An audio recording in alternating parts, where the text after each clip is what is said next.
I wish you peace in this moment. I wish you love in this moment. I wish you freedom. Dum, dum. Y'all got to help me out here. Come on now. You know this about me. My gifts are many, but singing is not one of them. I got a little self-conscious when I was rubbing my head and patting my stomach and then patting my head or rubbing my head. I thought, what's my hair going to look like? And then I thought, like it's going to make a difference? We're all learning how to be on TV these days. All right, so we have a really cool special music presentation today that features music that Nibal composed for one of Nibal's friends, and I invited Nibal to talk about it a little bit, share it with us. It has a visual component as well, and then we're actually going to listen to the music itself as part of our special music presentation. So it's a little bit of a worship reflection, it's a little bit of a visual guide, and some very, very cool music. I invite Nibal to step up here with that microphone and explain, because I can't explain it. Well, thank you so much. Thank you all for having me here today. It's a great pleasure to be improvising, playing, and communicating with you through the piano and now through my voice. So the piece I would like to share with you today, it's called Al-Wahdat al-Wujud. And that is Arabic for the unity of being. It is a term that comes from and was coined by the great Sufi philosopher and mystic Ibn Arabi, whose full name is, you all should actually look it up and try saying it. It's like 30 syllables. The John Jacob Jingleheimer Smiths of Sufism, like literally. But he was actually a very intense philosopher, and believed in and was one of the proponents of this kind of Neoplatonist thought that occurred after folks like Ibn Sina translated the ancient Greek texts to Arabic that spread out in the Muslim world. And in Neoplatonism, one of the main ideas was that there's this kind of one cosmic source of everything, the great mind, that just spreads out and connects us all. So ignorance is then the belief that we are not connected. And Tawheed, which translates roughly to monotheism, is really the recognition of that one unit that we all embody. So I thought that was probably the most fitting piece I have for this program. And a little bit about myself. I am a composer. Mostly that is what I decided to be since I was about 10 years old. And so I've been writing music with a variety of different instruments. I've written for orchestras, I've written for wind bands, I've written for string quartets, choirs. And as well, I write in the Arabic music tradition as well as contemporary modern classical. So this piece is more in the contemporary and modern classical side. I'm going to share with you the score because, even if you can't read music, congratulations. This is not even written notation. It's a picture. And it's actually, the way the score is set up is that it is inspired by the way a lot of, especially Jewish rabbis and thinkers would engage with their texts. So it starts with a poem, and each line of the poem has a little section that interprets the meaning of that one line. And then again, there's an interpretation on that interpretation. And it's kind of showing that how through this layers of different interpretations that go from, a very abstract idea, behold the sun. And through those layers, you get a bit more of an understanding of how to play the music, how to interpret, and how to read this one source. And the image, if we can show it up on the screen here, that is the music. That's the sheet music. And what I did was basically I composed some music or really randomly generated it and distorted the image and turned it into this.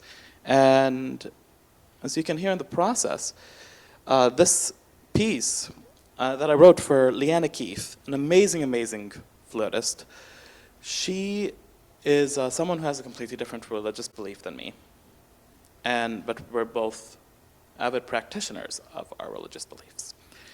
And so what you'll hear in this piece is actually the connection between us, this kind of unexplainable, universal mind that led us to two seemingly contrasting ideas. I put in my religious beliefs into the score and the music. However, there are a whole bunch of settings because there's also a bunch of electronics and processing that goes on. And each of the settings relate to the performer's religious beliefs. The distortion pedal, it has a little knob, and you turn the knob based on how firmly you believe in a god or not, and stuff like that. And so the result is very esoteric. It's going to sound very different every time. Not really something you can sing to, although you can try. But I probably won't feel so secure. But it does present in the most abstract, and I think one of the things only abstract music can do is just, it tries to go straight to that center. It tries to go straight to the heart of what is essentially nothing that is presented and expressing that beauty. So if we can start playing it, and thank you so much.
Thank you all.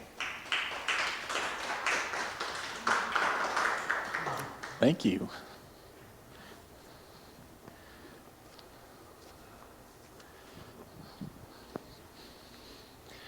Friends, I want you to try and keep hearing that sound in your head if you can.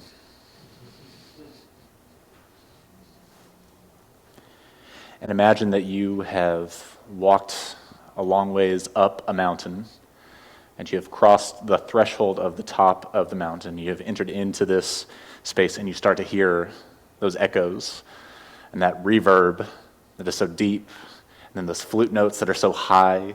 It seems like everything around you is kind of vibrating with sound and energy. Once was a guy named Moses. And he went up on top of Mount Sinai. And he came down from the mountain with 2 tablets of covenant in his hands. And Moses did not know that the skin of his face shone because he had been talking with God. When his brother Aaron and all the Israelites saw Moses, that the skin of his face was shining, they were afraid to come near him.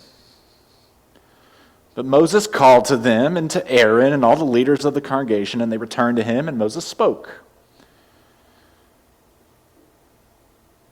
He gave them the commandments that God had spoken to him on the mountain. And then when Moses finished speaking with them, he put a veil over his face, because they were afraid. But every time he talked with the Israelites, he would take the veil off, or he put the veil on, sorry. Every time he talked with the Israelites, he would put the veil on. And every time he talked with God, he would take the veil off.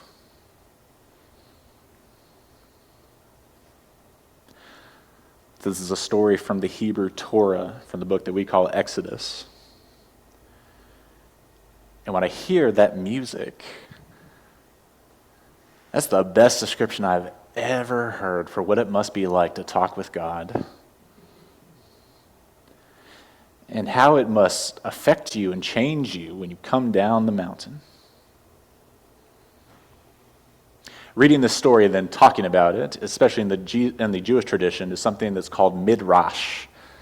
And it's a lovely Hebrew word, a way of talking about the deeper meaning of a text, of reading something and then reading between the lines, of trying to get from layer to layer, get down to the center of something. As this practice that was developed from like the 2nd century on in Jewish tradition, because the center of Jewish life was the great temple in the middle of Jerusalem. And it was destroyed in the year 73 or 70. Should have fact-checked that. Anyways, the temple was destroyed. And it's this hugely traumatic event in Jewish history because that is the center of religious and political life, and all of a sudden it's gone.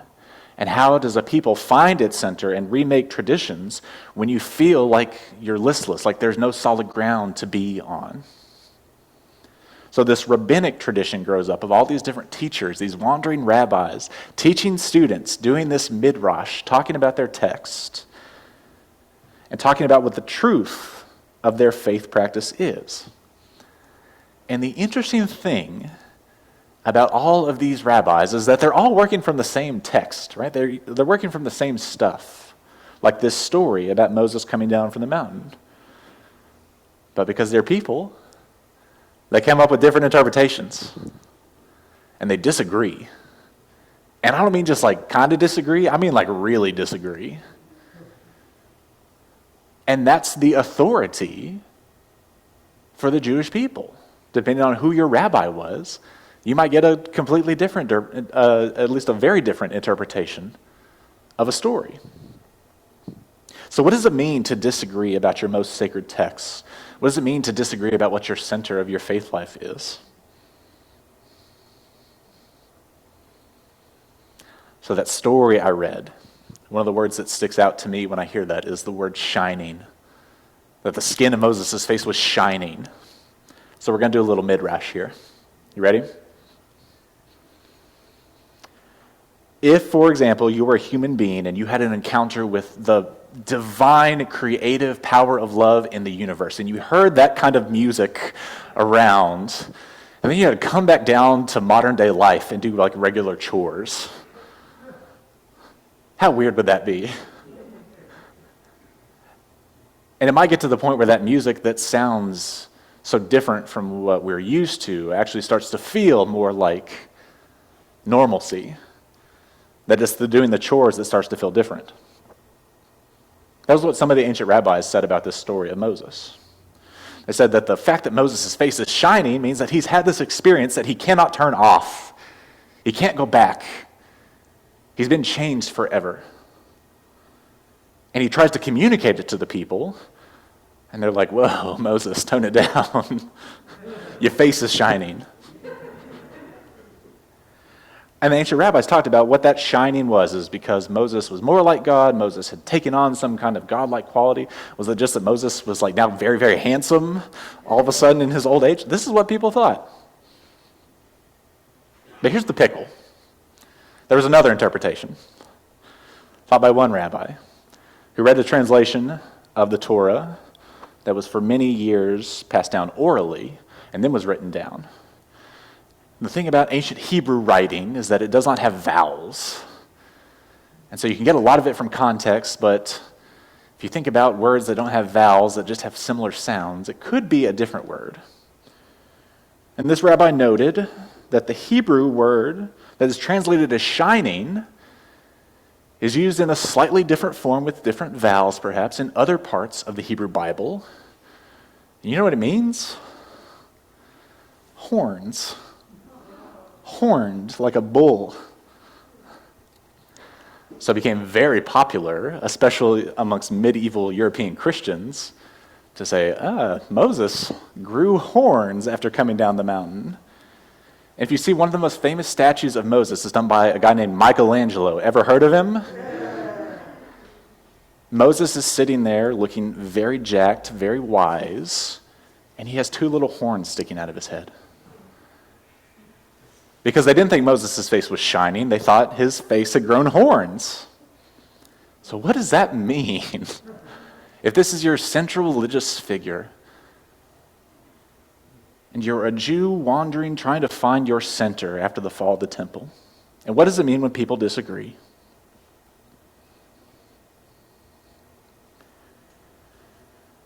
There are lots of ways to disagree, to be in conflict with one another.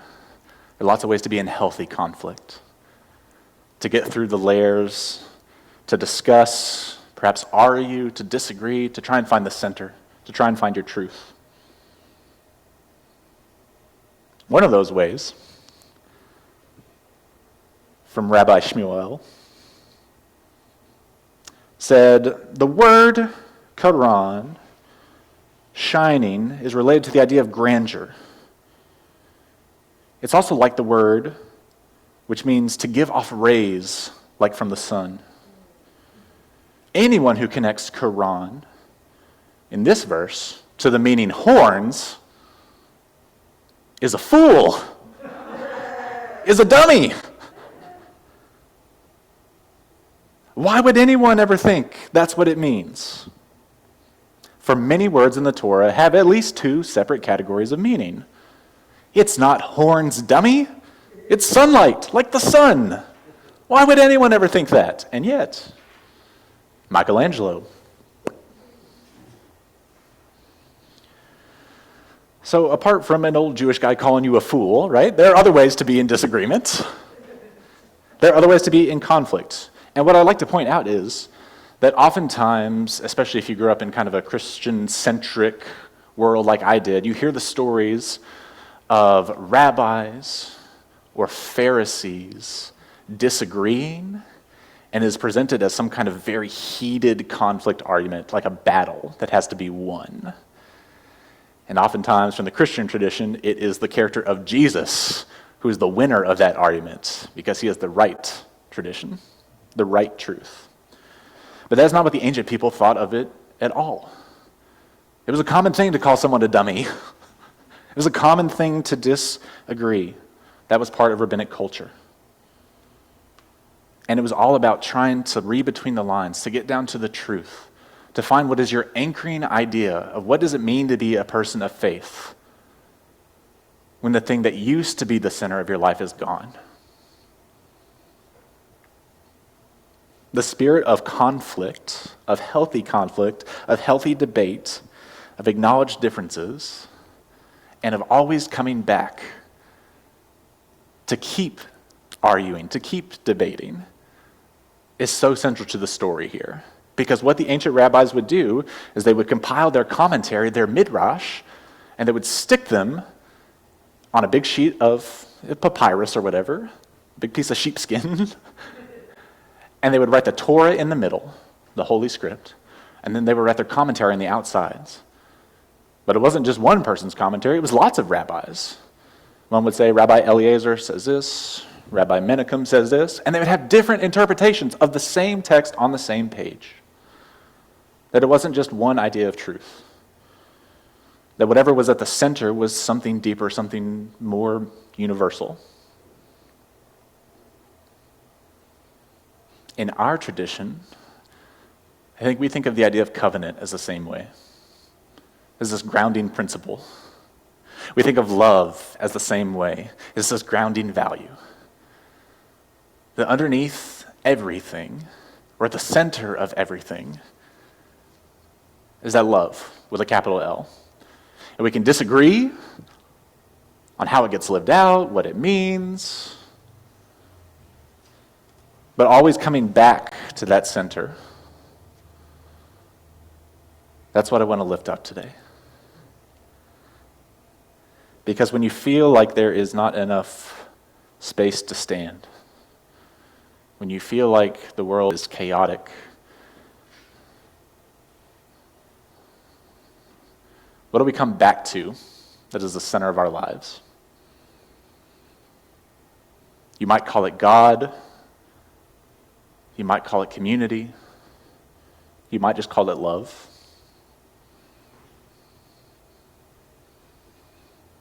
But we have an incredible witness and example of ways that we can disagree, that we can sing different notes, different songs, and yet they all work together somehow. And they present a picture of what it must be like to encounter the most holy force in the universe, regardless of how you name it. And I wonder what it is like to experience that kind of holiness in a space like this, and to come back to it over and over again, especially when we disagree with one another. And how comforting that is. That there is a love that shines like the sun, and a love that also makes you feel a little prickly and horned every once in a while. That calls us to be in right relationship. That calls us to tell our truths, to sing our songs, and to have what could be a cacophony sound like a symphony. That's what I hear when I read the story of Moses, when I read the Midrash, when I think of finding our center in the wilderness, because that's what the story of Exodus is. It's about wandering through the desert to find home. And I wonder how we might hear that story and create home for others to find when they're wandering through the wilderness.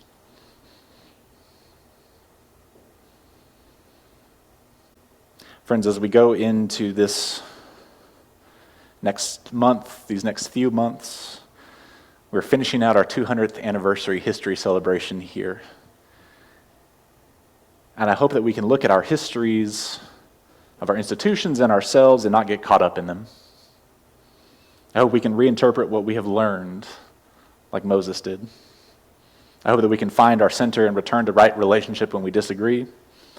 And I hope that we can continue building a beloved community that shines like the sun. And in doing so, may we be changed forever. And may it be so. Amen.